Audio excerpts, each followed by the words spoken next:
उमा महेश्वराय नमः। आप सभी का हमारे YouTube चैनल पर एक बार फिर से हार्दिक स्वागत है। इससे पहले के सभी अध्याय सुनने के लिए आप सभी का हार्दिक आभार। आप सभी कमेंट बॉक्स में ढेर सारा प्यार और आशीर्वाद भी दे रहे हैं। मैं भी प्रार्थना करती हूँ कि भोलेनाथ सदा आप और आपके परिवारजनों की रक्षा करें और आपको जीवन में जो कुछ भी चाहिए वो सभी प्राप्त हो। आइए रसपान करते हैं शिव महापुराण कथा के आज के अध्यायों का। आपने देवी सती की कथा तो बहुत सुनी होंगी। आप ये भी जानते होंगे कि किस प्रकार अपने पिता के यहाँ यज्ञ में आमंत्रित ना करने के बाद भी वे भगवान शिव से जिद करके अपने पिता के यहाँ यज्ञ में पहुंची थी। और तब उनके पिता ने जब उनके पति का अपमान किया तो किस प्रकार वे आहत हुई और उन्होंने अपने पिता के यहाँ प्रज्वलित हुई यज्ञ की अग्नि में अपने आप को भस्म कर दिया। लेकिन उससे आगे का, उससे पहले के जन्म का जो वृतांत है, जो कि विधाता का विधान था, जो पहले ही रचा जा चुका था कि भविष्य में ये घटना घटित होने वाली है, उन सभी का वर्णन आप शिव महापुराण के इन अध्यायों में सुनिएगा।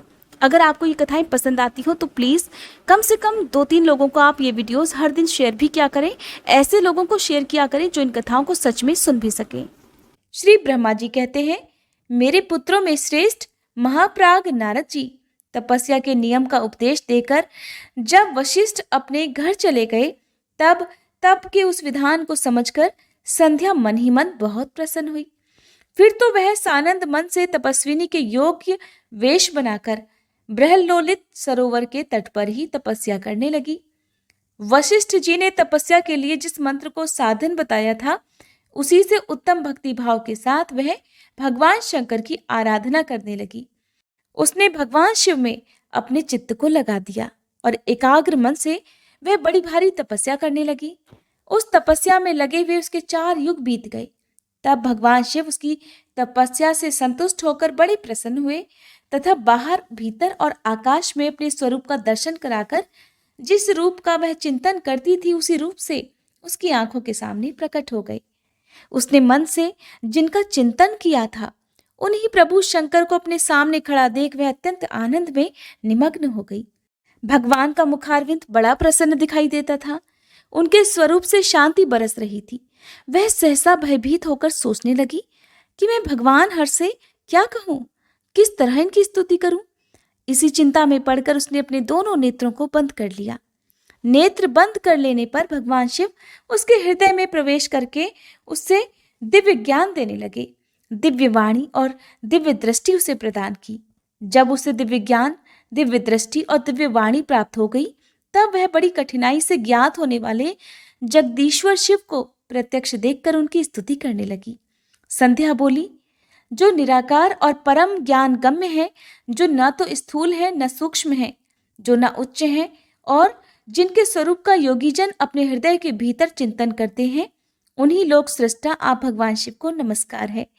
जिन्हें शर्व कहते हैं, जो शांत स्वरूप, निर्मल, निर्विकार और ज्ञान गम्य है, जो अपने ही प्रकाश में स्थित हो प्रकाशित होते हैं, जिनमें विकार का अत्यंत अभाव है, जो आकाश मार्ग की भांति निर्गुण निराकार बताए गए हैं तथा जिनका रूप अज्ञान अंधकार मार्ग से सर्वथा परे है, उन नित्य प्रसन्न आप भगवान शिव को मैं प्रणाम करती हूँ। जिनका रूप एक, शुद्ध, बिना माया के प्रकाशमान, सच्चिदानंदमय, सहज, निर्विकार, नित्यानंदमय, सत्य, ऐश्वर्य से युक्त, प्रसन्न तथा लक्ष्मी को देने वाला है, आप उन भगवान शिव को नमस्कार है। जिनके स्वरूप की ज्ञान रूप से ही उद्भावना की जा सकती है, जो इस जगत से सर्वथा भिन्न है और सत्व प्रधान, ध्यान के योग्य, आत्मस्वरूप, सारभूत, सबको पार लगाने वाला तथा पवित्र वस्तुओं में भी पवित्र है, उन आप महेश्वर को मेरा नमस्कार है। आपका जो स्वरूप शुद्ध, मनोहर, रत्नमय, आभूषणों से विभूषित तथा स्वच्छ कर्पूर के समान गौरवर्ण है, जिसने अपने हाथों में वर, अभय, शूल और मुंड धारण कर रखा है, उस दिव्य चिन्मय सगुण साकार विग्रह से सुशोभित आप योगयुक्त भगवान शिव को नमस्कार है। आकाश, पृथ्वी, दिशाएं, जल, तेज तथा काल, ये जिनके रूप हैं, उन आप परमेश्वर को नमस्कार है। प्रकृति और पुरुष जिनके शरीर रूप से प्रकट हुए हैं, अर्थात वे दोनों जिनके शरीर हैं, इसलिए जिनका यथार्थ रूप अव्यक्त अर्थात बुद्धि आदि से परे है, उन भगवान शंकर को बारंबार नमस्कार है। जो ब्रह्मा होकर जगत की सृष्टि करते हैं, जो विष्णु होकर संसार का पालन करते हैं और जो रुद्र होकर अंत में इस सृष्टि का संहार करेंगे, उन्हीं आप भगवान सदाशिव को बारंबार नमस्कार है, जो कारण के भी कारण है, दिव्य अमृत रूप ज्ञान तथा अणिमा आदि ऐश्वर्य प्रदान करने वाले हैं, समस्त लोकांतरों का वैभव देने वाले हैं, स्वयं प्रकाश रूप हैं तथा प्रकृति से भी परे हैं। उन परमेश्वर शिव को नमस्कार है, नमस्कार है। ये जगत जिनसे भिन्न नहीं कहा जाता, जिनके चरणों से पृथ्वी तथा अन्यान्य अंगों से संपूर्ण दिशाएं, सूर्य, चंद्रमा, कामदेव और अन्य देवता प्रकट हुए हैं, जिनकी नाभि से अंतरिक्ष का आविर्भाव हुआ है, उन्हीं आप भगवान शंभु को मेरा नमस्कार है। हे प्रभु, आप ही सबसे उत्कृष्ट परमात्मा है, आप ही नाना प्रकार की विद्याएं हैं, आप ही संहार करता है, आप ही सद्ब्रह्म तथा परब्रह्म है। आप सदा विचार में तत्पर रहते हैं, जिनका न आदि है, न मध्य है और न अंत ही है, जिनसे सारा जगत उत्पन्न हुआ है तथा जो मन और वाणी के विषय नहीं है, उन महादेव जी की स्तुति मैं कैसे कर सकूंगी। ब्रह्मादि देवता तथा तपस्या के धनी मुनि भी जिनके रूपों का वर्णन नहीं कर सकते, उन्हीं परमेश्वर का वर्णन अथवा स्तवन मैं कैसे कर सकती हूँ। प्रभु, आप निर्गुण हैं, मैं मूढ़ स्त्री आपके गुणों को कैसे जान सकती हूँ। और आपका रूप तो ऐसा है जिन्हें इंद्र सहित संपूर्ण देवता और असुर भी नहीं जानते। हे महेश्वर, आपको नमस्कार है। हे तपोमय, आपको नमस्कार है। देवेश्वर शंभो, मुझ पर प्रसन्न होइए, आपको मेरा बारंबार नमस्कार है। श्री ब्रह्मा जी कहते हैं, हे नारद, संध्या का यह स्तुति पूर्ण वचन सुनकर उसके द्वारा भलीभांति प्रशंसित हुए भक्त वत्सल परमेश्वर शंकर बहुत प्रसन्न हुए। उसका शरीर वल्कल और मृग चर्म से ढका हुआ था, मस्तक पर पवित्र जटाजूट शोभा पा रहा था। उस समय पाले के मारे हुए कमल के समान उसके कुमलाए हुए मुंह को देखकर भगवान हर दया से द्रवित होकर उससे इस प्रकार बोले, भद्रे, मैं तुम्हारी इस उत्तम तपस्या से बहुत प्रसन्न हूँ। शुद्ध बुद्धि वाली देवी, तुम्हारे इस स्तवन से भी मुझे बड़ा संतोष हुआ है। अतः इस समय अपनी इच्छा के अनुसार कोई वर मांगो, जिस वर से तुम्हें प्रयोजन हो तथा जो तुम्हारे मन में हो, उसे मैं यहाँ अवश्य पूर्ण करूंगा। तुम्हारा कल्याण हो। मैं तुम्हारे व्रत नियम से बहुत प्रसन्न हूँ।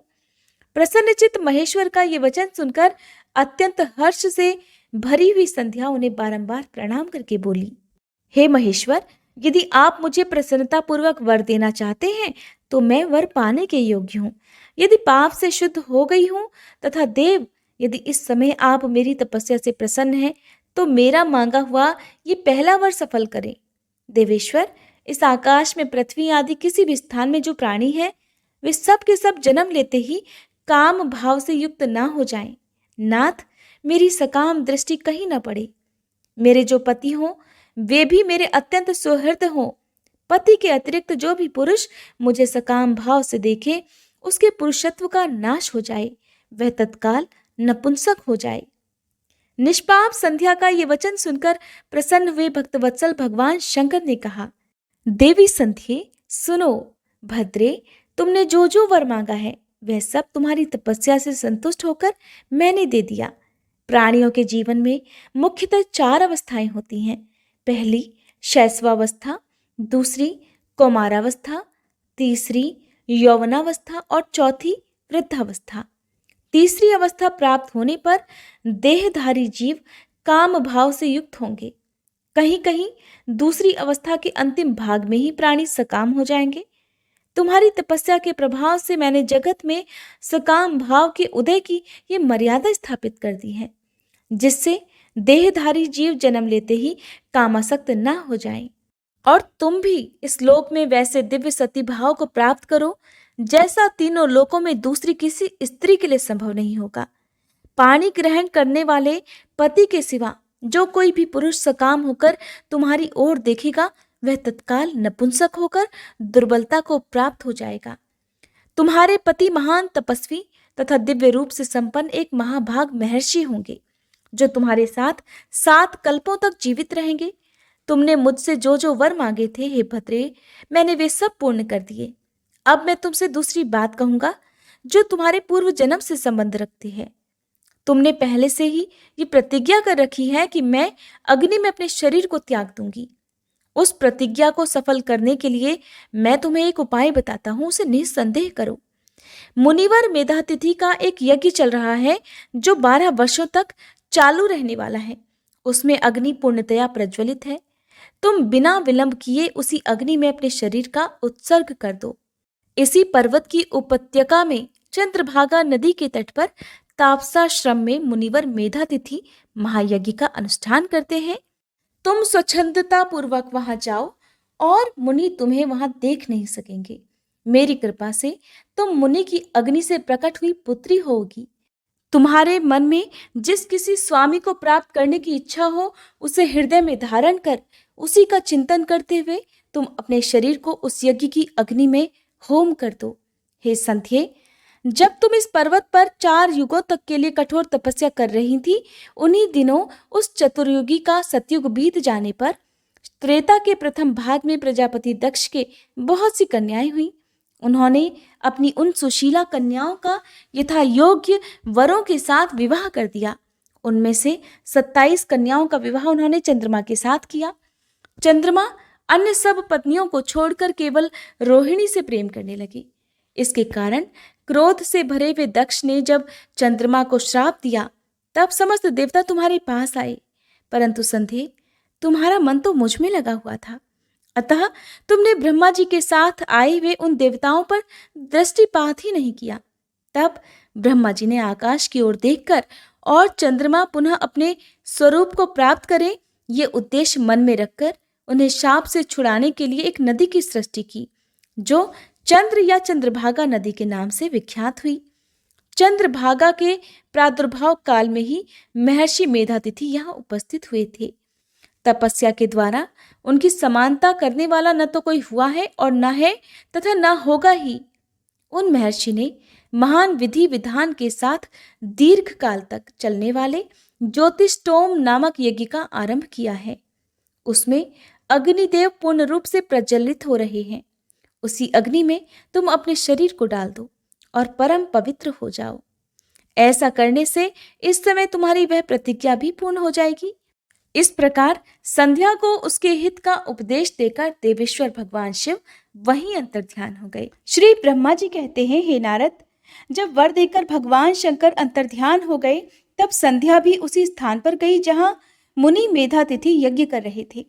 भगवान शंकर की कृपा से उसे किसी ने वहां नहीं देखा। उसने उस तेजस्वी ब्रह्मचारी का स्मरण किया जिसने उसके लिए तपस्या की विधि का उपदेश दिया था। हे महामुने, पूर्व काल में महर्षि वशिष्ठ ने मुझ परमेष्ठी की आज्ञा से एक तेजस्वी ब्रह्मचारी का वेश धारण करके उसे तपस्या करने के लिए उपयोगी नियमों का उपदेश दिया था। संध्या अपने को तपस्या का उपदेश देने वाले उन्हीं ब्रह्मचारी ब्राह्मण वशिष्ठ को पति रूप से मन में रखकर उस महायज्ञ में प्रज्वलित अग्नि के समीप गई। उस समय भगवान शंकर की कृपा से मुनियों ने उसे वहां नहीं देखा। ब्रह्मा जी की वह पुत्री बड़े हर्ष के साथ उस अग्नि में प्रविष्ट हो गई। उसका पुरोडाशमय शरीर तत्काल दग्ध हो गया और देखते ही देखते उस पुरोडाश की अलक्षित गंध सब ओर फैल गई। अग्नि ने भगवान शंकर की आज्ञा से उसके स्वर्ण जैसे शरीर को जलाकर शुद्ध करके पुनः सूर्य मंडल में पहुंचा दिया। तब सूर्य ने पितरों और देवताओं की तृप्ति के लिए उसे 2 भागों में विभक्त करके अपने रथ में स्थापित कर दिया।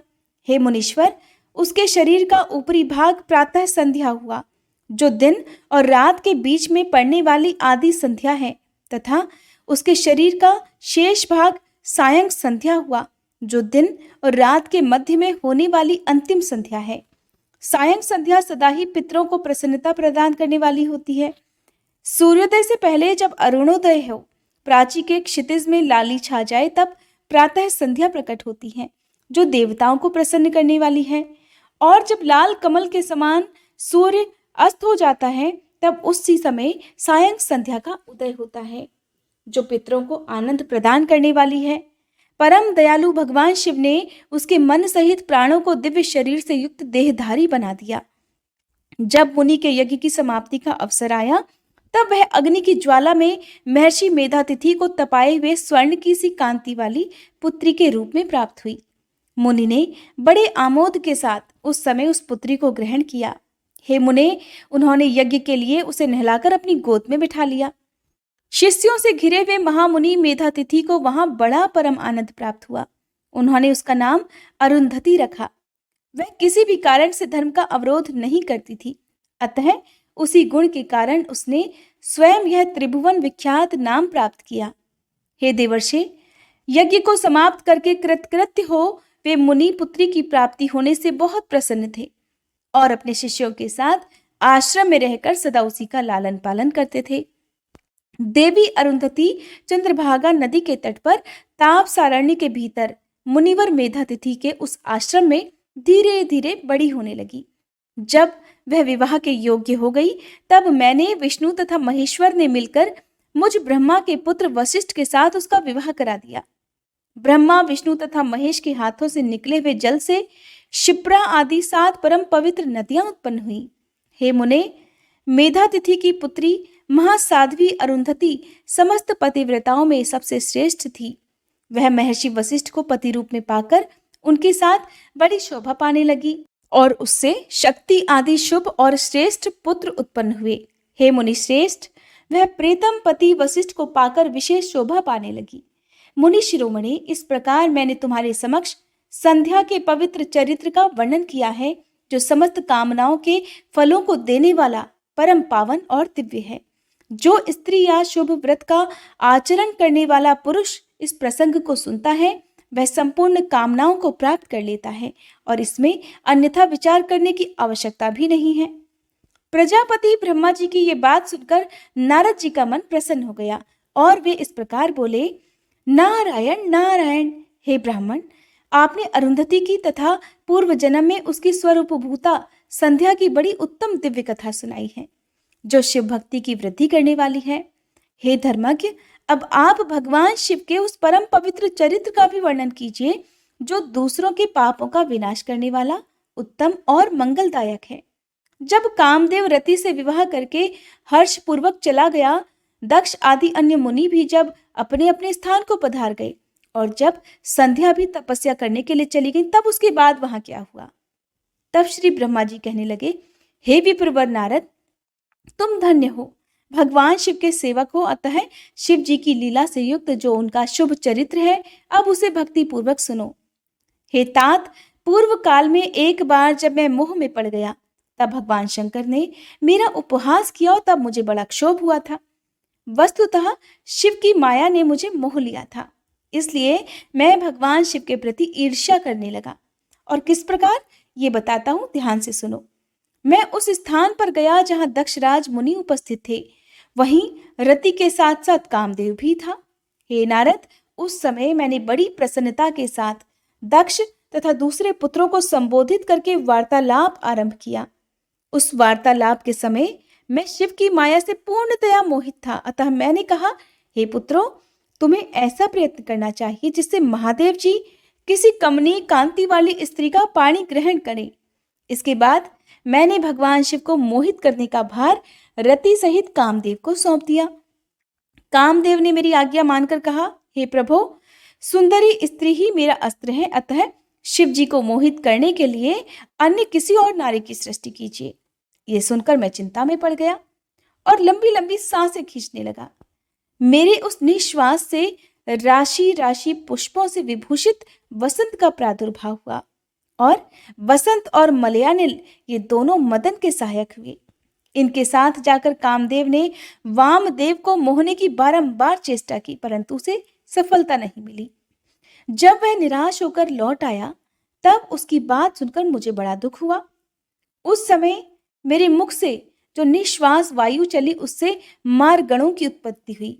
उन्हें मदन की सहायता के लिए आदेश देकर मैंने पुनः उन सबको शिव जी के पास भेजा, परंतु महान प्रयत्न करने पर भी वे भगवान शिव को मोह में नहीं डाल सके और कामदेव सपरिवार वापस लौट आया और मुझे प्रणाम करके अपने स्थान को चला गया।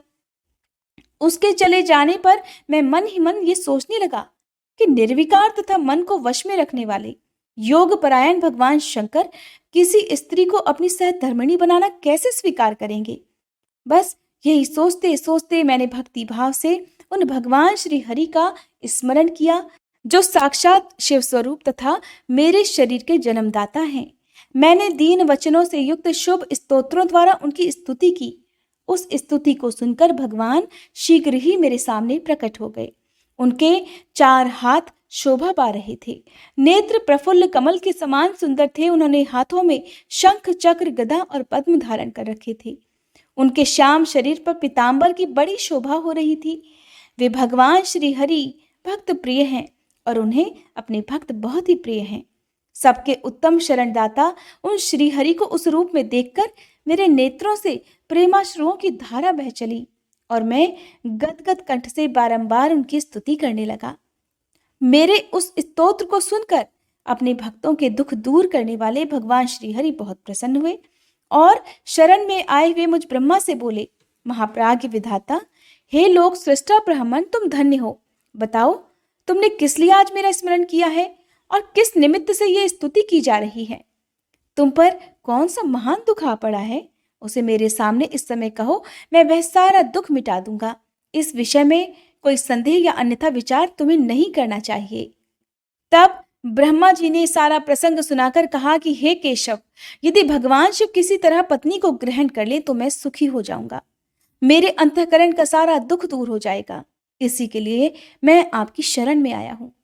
मेरी ये बात सुनकर भगवान मधुसूदन हंस पड़े और मुझ लोक सृष्टा ब्रह्मा का हर्ष बढ़ाते हुए मुझसे शीघ्र ही यों बोले, हे विधाता, तुम मेरा वचन सुनो।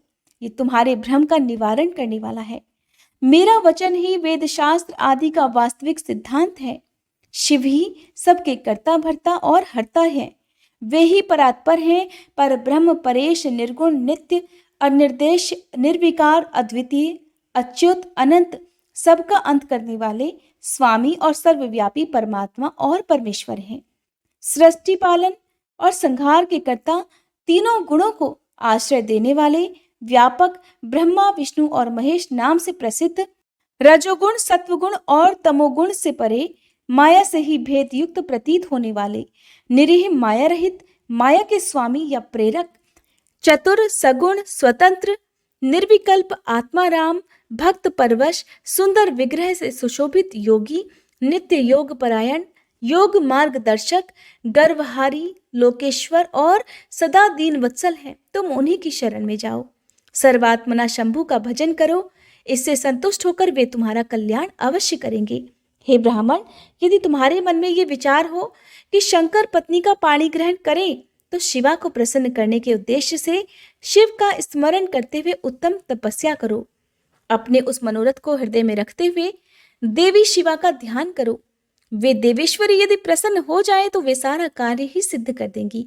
और यदि शिवा सगुण रूप से अवतार ग्रहण करके लोक में किसी की पुत्री हो, मानव शरीर ग्रहण करे, तो वे निश्चय ही महादेव जी की पत्नी हो सकती हैं। हे ब्राह्मण, तुम दक्ष को आज्ञा दो। वे भगवान शिव के लिए पत्नी का उत्पादन करने के निमित्त स्वतः भक्ति भाव से प्रयत्न पूर्वक तपस्या करें। हे तात, शिवा और शिव दोनों को भक्त के अधीन जानना चाहिए। वे निर्गुण पर ब्रह्म स्वरूप होते हुए भी स्वेच्छा से सगुण हो जाते हैं। हे विधे, भगवान शिव की इच्छा से प्रकट हुए हम दोनों ने जब उनसे प्रार्थना की थी, तब पूर्व काल में भगवान शंकर ने जो बात कही थी उसे याद करो। हे ब्राह्मण, अपनी शक्ति से सुंदर लीला विहार करने वाले निर्गुण शिव ने स्वेच्छा से सगुण होकर मुझको और तुमको प्रकट करने के पश्चात तुम्हें तो सृष्टि कार्य करने का आदेश दिया और उमा सहित उन अविनाशी सृष्टिकर्ता प्रभु ने मुझे उस सृष्टि के पालन का कार्य सौंपा था। फिर नाना लीला विशारद उन दयाल स्वामी ने हंसकर आकाश की ओर देखते हुए बड़े प्रेम से कहा, हे विष्णु, मेरा उत्कृष्ट रूप इन विधाता के अंग से इस लोक में प्रकट होगा, जिसका नाम रुद्र होगा। रुद्र का रूप ऐसा ही होगा जैसा मेरा है, वह मेरा पूर्ण रूप होगा। तुम दोनों को सदा उसकी पूजा करनी चाहिए। वह तुम दोनों के संपूर्ण मनोरथों को सिद्ध करने वाला होगा। वही जगत का प्रलय करने वाला होगा। वही समस्त गुणों का दृष्टा, निर्विशेष और उत्तम योग का पालक होगा। यद्यपि तीनों देवता मेरे ही रूप हैं, फिर भी विशेषतः रुद्र मेरा पूर्ण रूप होगा। पुत्रों, देवी उमा के भी 3 रूप होंगे। एक रूप का नाम लक्ष्मी होगा, जो इन श्री हरि की पत्नी होंगी। दूसरा रूप ब्रह्म पत्नी सरस्वती है। तीसरा रूप सती के नाम से प्रसिद्ध होगा। सती उमा का पूर्ण रूप होंगी और वे ही भावी रुद्र की पत्नी होंगी। ऐसा कहकर भगवान महेश्वर हम पर कृपा करने के पश्चात वहां से अंतर्ध्यान हो गए और फिर हम दोनों सुखपूर्वक अपने अपने कार्य में लग गए। हे ब्राह्मण, समय पाकर मैं और तुम दोनों सपत्नीक हो गए और साक्षात भगवान शंकर रुद्र नाम से अवतीर्ण हुए। वे इस समय कैलाश पर्वत पर निवास करते हैं। हे प्रजेश्वर, अब शिवा भी सती नाम से अवतीर्ण होने वाली हैं। अतः तुम्हें उनके उत्पादन के लिए एक ही प्रयास करना चाहिए। ऐसा कहकर मुझ पर बड़ी भारी दया करके भगवान विष्णु अंतर्ध्यान हो गए और मुझे उनकी बातें सुनकर परम आनंद प्राप्त हुआ। जय भोलेनाथ। इसके आगे के अध्यायों में आप जानेंगे कि किस प्रकार प्रजापति दक्ष ने तपस्या की थी और देवी शिवा का उन्हें किस प्रकार वरदान प्राप्त हुआ था। इसके अलावा और भी बहुत अन्य रोचक कथाएं आपको आने वाले अध्यायों में सुनने को मिलेंगी। उम्मीद करती हूँ ये वीडियो भी आपको हर बार की तरह बहुत पसंद आई होगी।